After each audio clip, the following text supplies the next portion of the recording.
आर्या के घर में उस शाम एक अजीब सी खामोशी थी। हवा तक जैसे अपनी रफ्तार रोककर खड़ी हो गई थी। तभी सिद्धि माता के शब्दों की गूंज कानों में उतरती है, वो आएगी और उसके आने से इस सूने आंगन का हर रिदम फिर से उठेगा। इन शब्दों ने सुनते ही आर्या की माँ के दिल में एक अनजाना डर भर दिया। कौन मैम? कौन आने वाली है? आर्य ने घबराकर पूछा, लेकिन सिद्धि माता सिर्फ एक रहस्यमयी मुस्कान के साथ चुप हो गई। दूसरी तरफ कहानी में असली ट्विस्ट तब आता है जब अनु को अचानक आर्या का मैसेज मिलता है।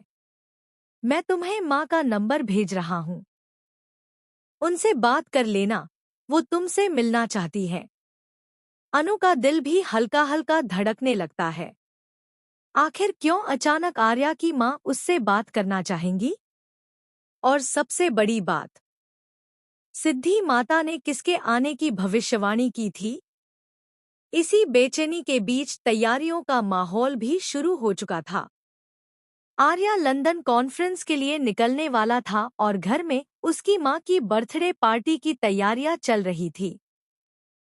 हर साल की तरह इस बार भी मीरा सोच रही थी कि वही सारी जिम्मेदारी उठाएगी। लेकिन उसी वक्त आर्या ने मीरा की उम्मीदें तोड़ते हुए कहा, मीरा, इस बार पार्टी अनु ऑर्गेनाइज करेगी, तुम बस जरूरी जगह उसकी मदद कर देना। मीरा उस पल गुस्से से भर गई, लेकिन चेहरे पर उसने मुस्कान ही रखी। भीतर ही भीतर उसके मन में कोई खतरनाक प्लान जन्म ले रहा था। अब देखती हूँ, अनु को मैं उसकी औकात याद दिलाऊंगी, मीरा अपने मन में बुदबुदाई।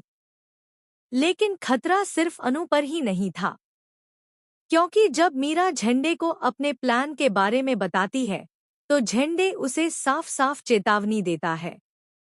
मैडम, आर्या सर से दुश्मनी मत लेना। अगर सर को कुछ हुआ, तो मैं आपको नहीं छोड़ूंगा। सोच लीजिए। मीरा के चेहरे पर कुछ सेकंड के लिए घबराहट दौड़ी, लेकिन उसने तुरंत खुद को संभाल लिया। कुछ नहीं होगा झंडे, तुम चिंता मत करो।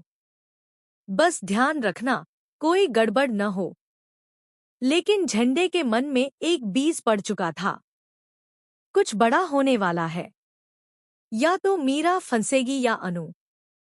उधर अनु, जिसे अभी तक आने वाले तूफान का जरा भी अंदाजा नहीं था, मुस्कुराते हुए आर्या की माँ से बात करती है। कॉल उठाते ही माँ की आवाज में एक अजीब सी खुशी थी, जैसे किसी को बरसों बाद पहचान कर दिल खिल गया हो। लेकिन जैसे ही माँ अनु सा